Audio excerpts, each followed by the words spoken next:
Hello everybody and welcome to day 1 of round 2 of WUD Games March Madness.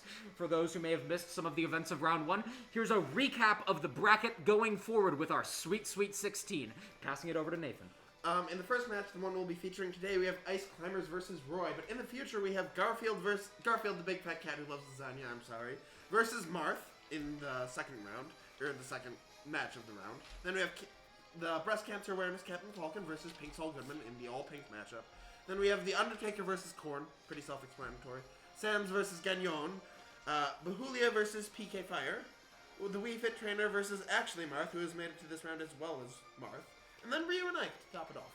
Perfect. Now, as excellent Smash analysts here, we're going to go around in a circle and we're going to talk about competitors that performance particularly interested us, beginning with Nathan. Gagnon, porque él es un hombre muy alto y Gagnon tiene un calle más fácil al final. Excellent. Now, Milo, who are you backing? I gotta back Garfield, the big fat cat who loves lasagna. If you looked at previous match, he's the only 3-stock we had. He put in the work, and he put in the hours, and he's gonna take with his. And looking over this list of competitors, quite frankly, I think in this situation, I have to back Bahulia. Because honestly, I pity him. Disclaimer, Bahulia signed up for all the verbal abuse he's receiving. Now, getting into the actual match, we're going to be running the same rule sets with one tiny change. As we get a little bit more competitive, we're going to look at this items and we're going to click the forbidden switch and put items to medium.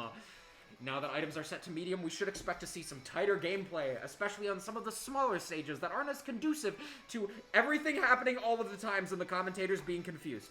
Anyway, that is going to be our new rule set going forward for round 2. Now let's get right to our competitors. Nathan, who are we seeing today? We are seeing the Ice Climbers and Roy, both of who won decisively, with the Ice Climbers taking a big upset against Link in the first round. A fascinating match. Now, Milo, looking at this bracket, looking at this specific matchup, how are you feeling?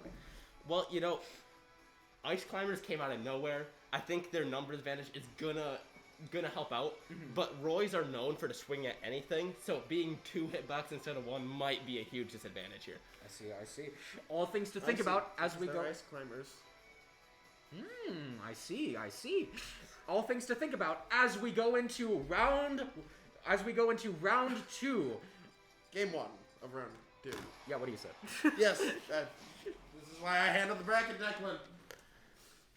And this is why I hired you. Back to Gamer with Mike's song. Mike's song. See, you might be confused because our Gamer match, round 1, looked a little different, but this stage actually adapts to it's random every single time you load in. So this map might just be beneficial to the Icies a bit more. Well, it appears that they both seem rather comfortable just sitting on the edge for like 3 jumps and not hitting each other. But now that Roy, oh crap, Roy's got a gun, holy... Oh, he dropped it. It's okay. Okay. Roy just needs a sword. Oh god, he's got the gun again! Oh no! Oh, Roy going deep. What? Oh, he has the Tanuki tail. Ooh, that's a BM right there. So, Roy decisively taking the first stock. Really puts him in the lead. What's coming out of this party ball? That's what we want to know. Ever since Smash Bros. Melee, Roy has not been at the top of the tier list. But now he's got this Tanuki tail and he's got a gun. He's a regular Spacey. That's just a good point right there. And, that definitely makes him a more competitive competitor. Definitely. Oh, we got Chef Kawasaki here. Ooh, the Kirby classic. Think he's getting up some ice fishing over here? Definitely cooking up something in here. Oh, barely misses. There's a tomato there's a there. max tomato. If Roy can land that. Oh, that is a massive blow to the climbers. Oh, no tech, though. That might be bad. But just annihilates them with a critical hit. Out of this house. Oh, and Nana just decided not worth it. Unfortunate. So now we have the Sopo here. Sopo. The first fair matchup of this game so far for Roy. Exactly. What can I say? You take away the trench coats and you just have a child with a hammer. That is still quite terrifying. I don't know if you've ever given a child hammer before, but don't again. Live and learn. Oh, or a Hanging giant... on the edge of tomorrow. a giant icicle, too. Ooh, and the polar bear here coming for the style, but Roy just jumps past it. What was the logic behind the Sopo smash there? You know, I think there's being polite to Roy. They're like, you know, this final smash is really big.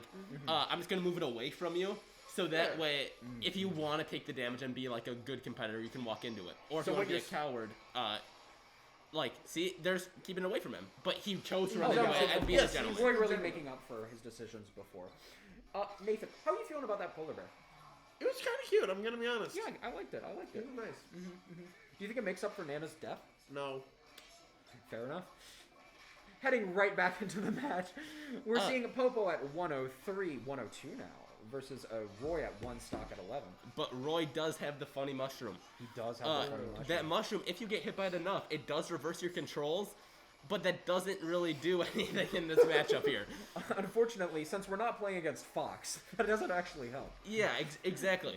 Also, Popo not being able to make it back because he just couldn't grab the ledge. Ooh, tries to go for the crit, but misses it hard. Well, he did hit Nana. He did hit Nana, yeah. I just realized that if you stack 2 children in trench coat, their arms are still child length, so that probably makes it hard to grab ledges. That is true, unless you can throw one. Yes. Well- So then it's only one child in the trench coat and one who fell off the edge of it. I'm not saying Wood Games has bad security. We just don't have the best, you know. Moving right along. There was Oh. a surprising level of comeback coming from Roy earlier, but now he's at 136 versus the Oh, Nana and that's a Popo zero. up That's smash! The 32 seed coming in strong. Double trouble, Milo. What are we to take from this another upset game? Well, you know, they're just really proving the fact that they beat the best person in bracket, and they'll continue to do so if not taken seriously.